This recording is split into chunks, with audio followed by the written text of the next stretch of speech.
First of all, I just want to extend my prayers and my thoughts on my friends and family and just fellow people of my country, in Belgium. It's been tough just waking up and just hearing those stories because, our country's kind of on lockdown now. So it was tough to reach my parents, reach my family, reach my friends. But I was able to, and I'm grateful to hear that, most of them are doing good and they're safe and well and healthy. But it's a tough time, and it's not only a tough time, for me personally. It's not only a tough time for my family, my friends, but it's just a tough time for us as a country and us as a nation and us as a world. Attacks like this don't only affect the people that were afflicted or the families related to the people that got hurt, but it just affects us as a world. I think whenever things like this happen, we got two choices. We got either the choice to run to God or run away from God. And it's easy in the times of adversity, in the times that don't make sense or the times that don't align with what you believe, that you just want to run away from it. And I think just as people, as humans, we have to have faith. We have to have a certain belief in the goodness of humanity, in the goodness of just our people and our God. But with all that being said, that doesn't take away of the cruelty of whatever happened this morning. So my prayers are with him. It hurts. It hurts to hear stories like that. It hurts to have it happen to people that are close to me.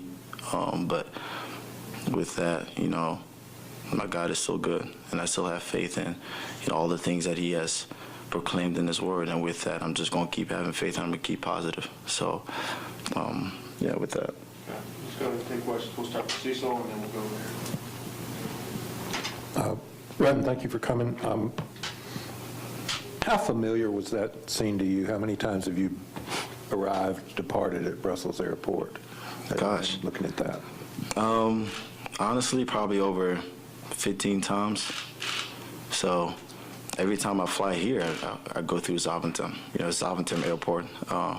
So I've been there multiple times, and I know exactly where that American Airlines gate is, because that's the one that I take. So I'm very familiar with, the ins and outs of that airport. Was that really? Obviously, all was familiar to you, but was that, a special factor today when you're watching on television? You say, I've been there, I've been there. Yeah, you definitely visualize, just seeing. You obviously want to kind of put yourself in that location at that time and just kind of see, like, okay, this is a path that, I walked, 2 years ago, 3 years ago, however long it might have been. So to a certain extent, yes, I did visualize, just imagine, like, that is crazy to think that, a month from now, a year ago, basically, I was at that same airport arriving, so, that is crazy to think about. Let's go over to the left side. Let's go, Mark. Just to follow up, you said you were able to get in touch with your family and all your friends. Was anybody injured or hurt or anything like that you know? No. The only person that I know of that got hurt was a pro player. His name is Sebastien Belin. He plays for Ostend, I believe, and Spell that last name. Do you know how to spell it? Belin. Okay. He got hurt, and I think his sister put out a statement saying that he had a surgery, I think a couple hours ago on his back, and that he's feeling well. Obviously, he still has some damage done to his legs, but more than anything, we're just happy he's okay. Happy that he's still alive, because it could have turned out a lot worse. Go ahead, Alex. Kind of expand on that. I mean, you do know people, you've been there. To think about, a terrorist attack happening where you've been and that kind of stuff, how difficult is that to kind of stomach? Gosh, it's not easy. It's definitely not easy, just because, it hits close to home. Brussels is only 30-minute drive away from my hometown. I've been there multiple times by myself, with my friends, with my family. But it's nothing. I say it's nothing new to a certain extent. There's people in the States, there's people in Paris, there's people in London, all over the world that have been in similar situations as me or worse. Where the friends and family was afflicted by terrorist attacks. And so yeah, I know it's difficult on me, but I know for a fact there's multiple people in this world that have it a lot harder. And those are the people that my thoughts go out to, my prayers go out to. And those are the people that, if they ever need anything, those are the people I want to be there for. Because, all I can do from, a couple thousand miles away is just encourage them. So yeah, it's definitely tough. Given that distance, kind of walk us through that this morning for you. You're not waking up and hearing about this, not being able to get in contact, and who was the first person you actually got a hold of and were able to kind of make contact with? The first person that I got a hold of was actually my best friend Oscar. He lives close to Brussels, so he was kind of right there and heard about it. Was one of the earliest people to hear about it. But when I actually started calling people, I noticed that my phone calls wouldn't go through. So I had to learn that they shut down cellular service around there. So I had to start calling through FaceTime and WhatsApp and stuff like that. And that's when I got a hold of my mom, my brothers, my friends, messaging them on Facebook and all that good stuff. And so I've been spending the last couple hours just reaching out to anybody that I can think of possibly. Just hearing, are you okay? Are you safe? How's your family doing? How your friends doing? And as of right now, I've heard nothing but good things. Over here, Michael. It's not common to have a news conference about this kind of thing. For you, how important was it for you to want to speak up and give your point of view on this? It was something I wanted to do. Aaron knows this because I always believe, like I said, whenever adversity hits, you got two decisions. You either run away from God or you run to God. And this is just another opportunity as a human race to kind of run to God, to know that our God is good, and regardless of how bad or how terrible these attacks were, there's always still a hope. I talked to my college pastor actually before I came here, just kind of get a word of advice, because trust me, it's the first time I've ever done a conference, I guess news conference like this. And I was just kind of asking him, how do you kind of deal with this? How do you prepare for, I guess, to stand up here and just kind of share with you guys, what's on your heart and what's weighing heavy on you. And he pointed me out to the story of Joseph in the Bible, and when he was telling me, the story of Joseph, basically, the story of Joseph is his brothers sell him into slavery, because they wanted to kill him, and the oldest brother tells him not to. That's just kind of long story short, but at the end of the day, everything works out for him. And a verse that a pastor really pointed out to me was Genesis chapter 50:20, where Joseph tells his brothers, he says, you intended to harm me, but God intended it all for good. He brought me to this position so I could save the lives of many people. And with that, I just want to encourage people to have the right perspective. I know this is painful, and I know a lot of people are hurt, and I know it's hard to see the good in tragedy. But I truly believe that even though whoever's responsible for this meant it for evil, our God will intend it for good. So that's my take on it. I don't want to force that upon everybody, but I'm just the type of person that has to believe that no matter how bad something might be or how bad something might get, I truly believe that at the end of the day, God can use that tragedy and turn it into good. So yeah, that's my take. What was your reaction when you see political figures commenting on it? I know you responded to one this morning. What was your initial reaction when you saw that? It wasn't anything more than what I said. I love my country. I love Brussels. I love Antwerp. I love every city in my country, and I've been all over the place. And I know as a citizen of Belgium, these are things that will only bring us closer together.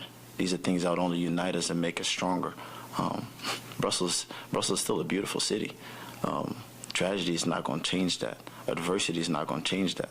If you take a $100 bill and you wipe it in the mud, it doesn't lose its value. It's still a $100 bill.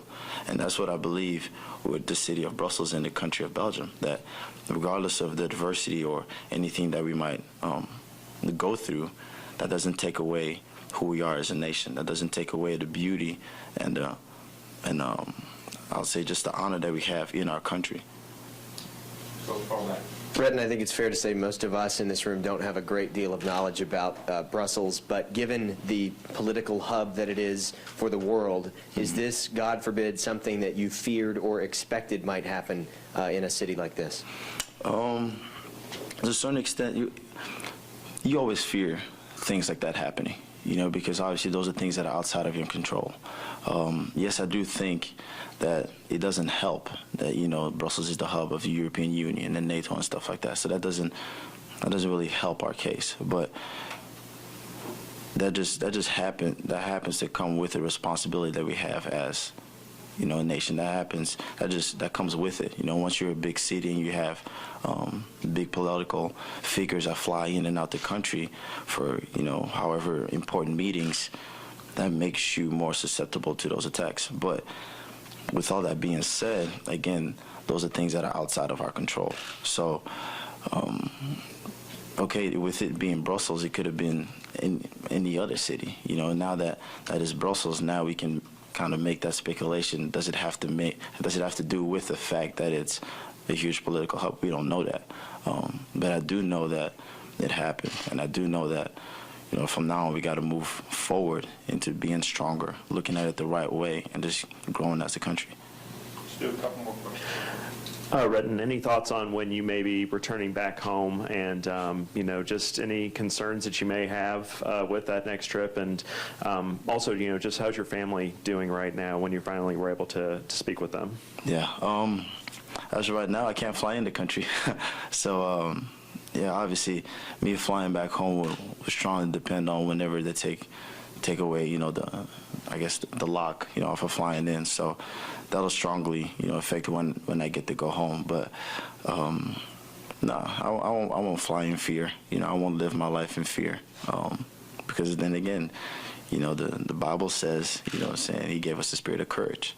So I'm not going to live scared. I'm not going to travel scared. I'm not going to, fly back to Belgium scared. I'm not going to drive my car to the gym scared. I'm going to live with a confidence that, whatever happens was meant to happen, and regardless of what happens, and God will intend that for good. So my family's good. My family's safe, feeling well. It's good to see my brothers and my mother and my father smile, when I was talking to them. So yeah, everybody's good, and I'm happy to hear that. Go up to the front, back up to Alex, and we'll have one more after that.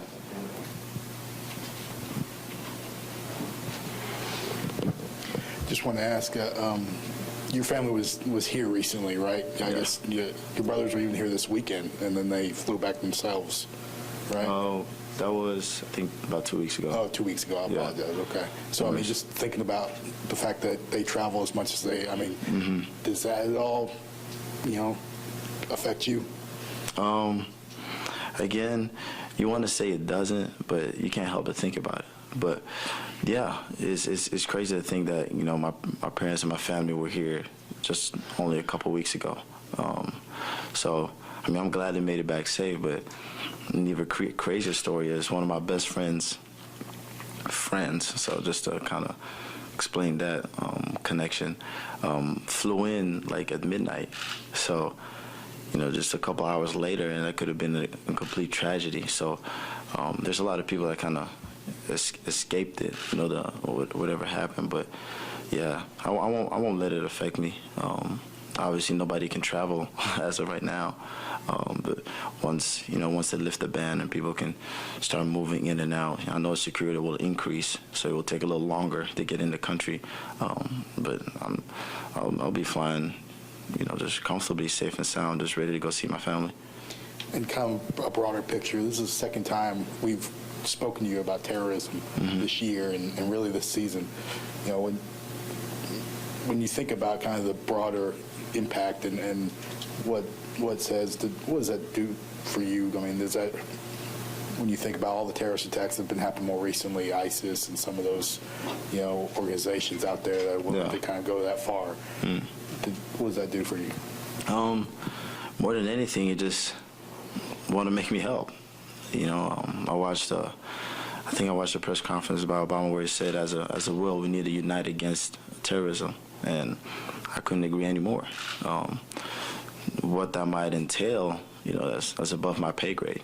So, but I do believe that, that violence is not the option. I don't believe in hurting people. I don't believe in hurting innocent people. But not everybody believes what I believe in, and I understand that. But what I do understand is that as a world, we can't continue hurting people. That's not what we're put on this earth to do. And as you can see, it doesn't help us.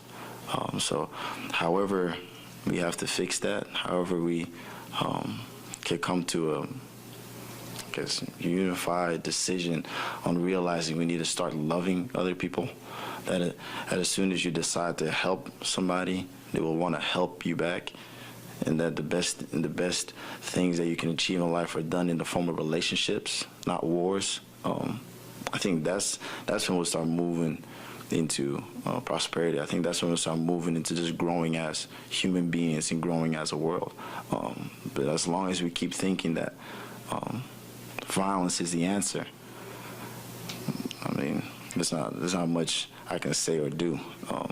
I'll keep preaching love, because I truly believe love is probably your greatest weapon, more than anything. It's hard to hurt somebody that loves you, and when you know that they love you, it's hard to do that. But it is what it is. It's the world that we live in, and all that we can do is trying to impact, our circle of influence to the best of our abilities, and hoping that it just trickles down to higher positions and even lower positions. Okay, let's do the last question way in the back.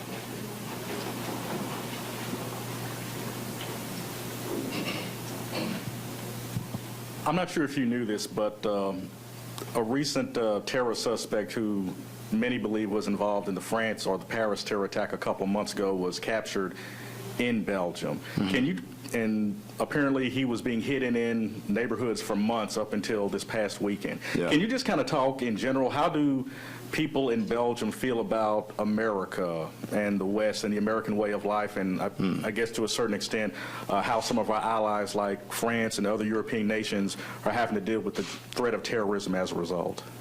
I want to say, we like the States. You know what I'm saying? I'm here because I like the States. I don't have anything against the States. And that's something that, as a country, just the people that are with me, the people that I've talked to, they don't have anything against the States. They don't have anything against France, Germany, or the U.S. allies.